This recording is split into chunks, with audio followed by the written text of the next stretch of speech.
Most woodworkers with small shops spend the first 2 years buying the wrong stuff. Full-size table saws that eat half the floor. Joiners they have to shuffle sideways around just to reach the bandsaw. Dust collectors the size of a small refrigerator sitting right where the workbench should be. And then one day they stumble onto a tool that was designed specifically for the reality they're actually working in, and everything shifts. That's what this video's about. I've been tracking tools built for shops under 300 square feet, the ones that solve real space problems without giving up capability. Some of these I own, some I tested. All of them changed how I think about what a small shop can actually do. Stick with me through all 10, because number 7 is one I almost dismissed before I understood what it actually replaces. That one alone is worth the full watch. By the end of this, you'll have a concrete list of 10 tools that were engineered around space constraints. We're not talking about toy-grade compact tools that kind of work. These are full capability machines that happen to fold, wall mount, or collapse in ways the big stuff can't.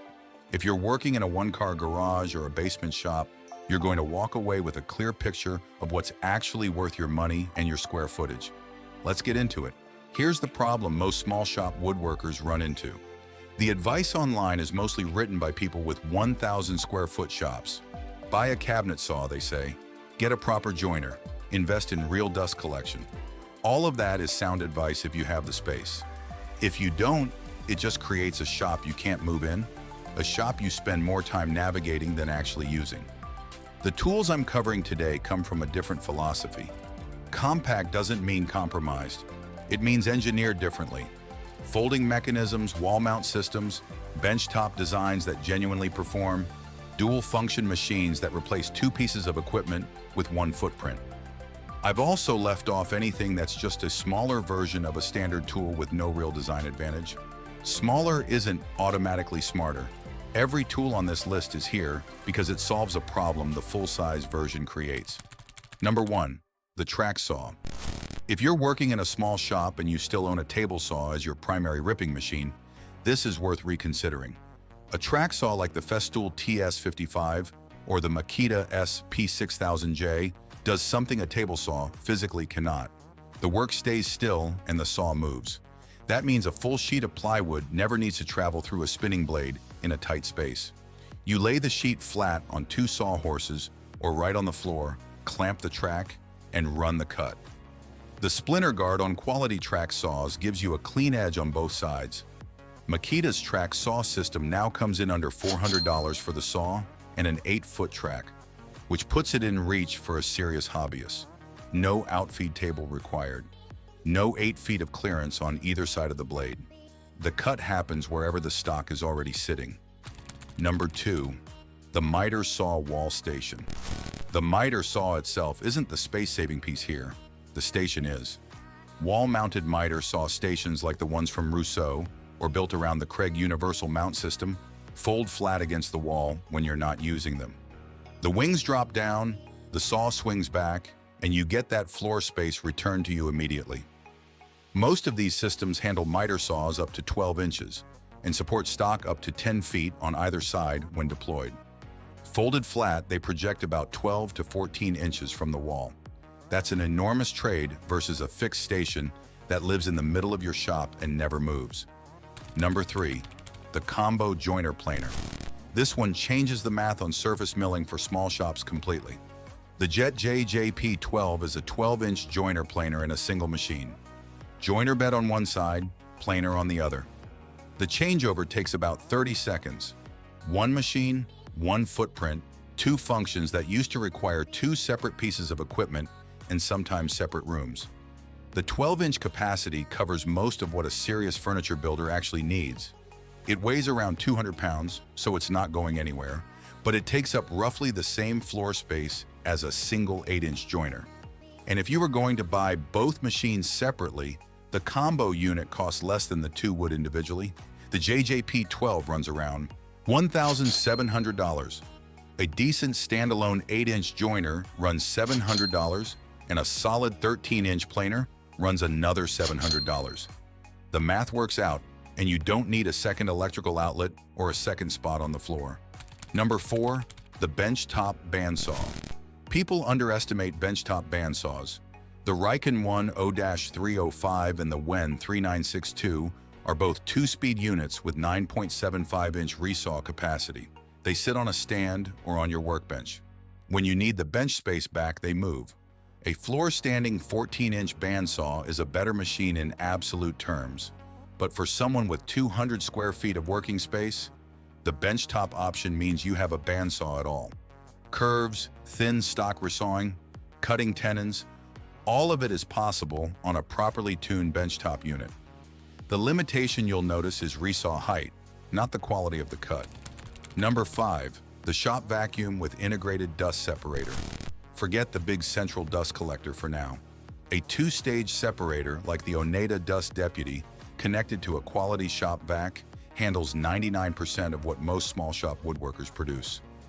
The Deputy catches 99% of debris before it ever reaches the filter, which means suction stays consistent and filters last longer. The whole system takes up about 2 square feet and rolls under the workbench. For shops where a 1.5 horsepower central collector just isn't realistic, this combination genuinely works. It's also easier to connect to individual tools because it's mobile. You drag it to the tool rather than routing hose all over the shop. And when the filter needs cleaning, you clean it instead of replacing a bag, which means it costs next to nothing to run after the initial purchase. Number 6, the oscillating spindle sander that also belt sands. Combination oscillating spindle and belt sanders have been around for a while, but the newer benchtop versions from Wen and Recon have improved meaningfully. The Wen 6510 does both operations from a single motor and takes up about the footprint of a thick hardback book lying flat on your bench. The spindle accepts 5 different drum sizes, and the belt table tilts to 45 degrees for chamfering. The reason this makes the list: most small shops skip spindle sanding entirely because they can't justify the footprint of a standalone unit. This removes that excuse. You pay for one machine, you get 2 capabilities, and it fits in the corner of a shelf. Number 7, the Plunge router table insert. Here's the one I almost dismissed, and I'm glad I didn't. This isn't a tool in the traditional sense, it's a system. Companies like Woodpeckers and BenchDog make precision router table inserts that drop into a standard workbench. Your workbench becomes the router table. No separate stand, no separate table, no additional footprint at all. The leveling plates are machined to close tolerances. The fence systems that pair with these inserts are accurate enough for raised panel doors and cope and stick joinery. When you're done routing, pull the insert, drop in a flat panel, and your bench is back. For a small shop where a dedicated router table would mean giving up real workspace, this is the answer most people don't know to look for. Number 8, the wall-mounted drill press. Most people don't know wall-mounted drill presses exist. Jet makes one, and so does Powermatic. You bolt them directly to a stud wall, they swing out when you need them, lock into position, and fold flat when you're done. A floor-standing drill press in a small shop takes up a circle of floor space roughly 3 feet in diameter, because you need to move around it to position work. A wall-mounted unit takes 0 floor space. You lose some swing and table travel compared to a full floor model, but for drilling operations up to about 10 inches from an edge, which covers the majority of what furniture and cabinet makers actually do, the wall mount handles it without compromise. Number 9, the compact air compressor with a roll cage frame. This sounds less exciting than it is. A standard pancake compressor takes up about the same square footage as a bar stool. But the newer compact roll cage units, like the California Air Tools 1P106OS, are smaller, quieter, and designed to hang from a wall bracket or sit on a shelf overhead. Running a finish nailer or an airbrush from a compressor that lives on the wall instead of the floor changes the feel of a small shop noticeably. The California Air Tools unit runs at 56 decibels. In a shop environment, that's genuinely quiet. No cord. Across the floor, no tripping hazard, no vibration underfoot. It just sits there and delivers air. Number 10, the folding assembly table. The last one isn't from a major tool brand. The Gorilla Folding Work Table is a 4x8 sheet of torsion box core MDF on a folding steel base. Flat, it gives you a full 32 square feet of assembly surface. Folded, it's 4 inches thick and hangs from 2 hooks on the wall. flat enough for glue-ups, square enough for carcass work. When people tell me they have no space to do assembly, this is almost always the answer. It runs around $250. For the square footage it gives back when it's folded and on the wall, it might be the best value on this entire list. Here's what I think people miss when they talk about small shops. The space problem is real, but it's usually the second problem. The first problem is layout. I've been in small shops that work beautifully and full-size shops that were miserable to work in. The difference almost every time was whether the person had thought about workflow before they bought equipment. A track saw doesn't help if your plywood is stored in a corner you can't reach without moving the workbench. A wall-mounted miter station doesn't help if the first thing you built was a fixed bench that blocks the landing zone where cut stock needs to go. Think about the sequence. Where does rough lumber come in? Where does it get rough cross-cut? Where does it get jointed and planed? Where does it get cut to final dimension? Where does assembly happen? Each of those stations needs a tool that serves it, and the path between them needs to stay clear. You feel every layout mistake in a small shop immediately because there's no slack space to absorb it. The 10 tools I've covered today are genuinely space efficient, but they work best as a system, built around a workflow that was planned before the tools went in. Buying them one at a time without that bigger picture is how you end up with a compact track saw and nowhere to put the sheet of plywood you just cut. The frame matters, the tools fill it in. The practical takeaway is that a small shop is not a compromise shop. It's a shop that requires more intentional decisions. The tools designed for it give you the capability to do real work in real spaces without constantly fighting your own setup. A few of these cost more upfront than their full-size equivalents. The combo joiner planer runs more than buying a standalone joiner or standalone planer separately. The machined router insert system costs more than a basic router table kit. But those prices include the square footage you're keeping, and in a small shop, floor space is the resource you protect before everything else.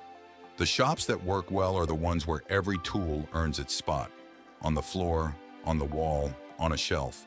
The shops that don't work are the ones where someone bought what the YouTube channels recommended, found out it didn't fit the space, and spent 3 years working around it instead of fixing it. There's a version of every tool on this list that is bigger, more powerful, and built for a shop that is also bigger. If you have the space, buy that version. If you don't, stop pretending you will and buy the one that fits where you actually are. The work is the same either way. The sawdust smells the same. The joints either fit or they don't. The pattern is consistent. The people who build great small shops stop trying to shrink the big shop model and start thinking from scratch about what they actually need.